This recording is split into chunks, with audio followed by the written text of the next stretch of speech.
แม่จ๋าจะเอาหญ้าไปทำอะไรเนี่ยโอ้นี่ก็มันฮกแหงบางแนมักอื้อเฮาน่ะหญ้างามก็มักอื้อแล้วอ้าวแล้วนี่พ่อขุดออกไปแล้วเอากองไว้แบบนี้เลยเหรอแม่สิเอามาห้องใส่อันนี้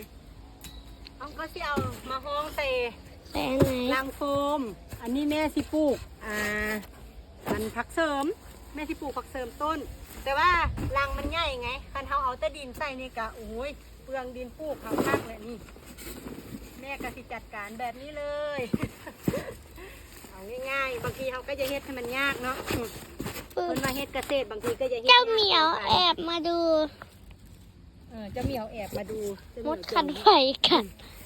นี่แหละเขาก็สิเอาหญ้านี่หองก้นกระถางก้นรังเขาซะก่อนแต่แล้วแม่ก็สิไปเอาอันที่แกบผสมกับดินปลูกกับปุ๋ยคอกนี่เขาก็สิเอาดินใส่ในนี่แหละแล้วก็ปลูกจังบ่เปลืองดินปลูกเนาะ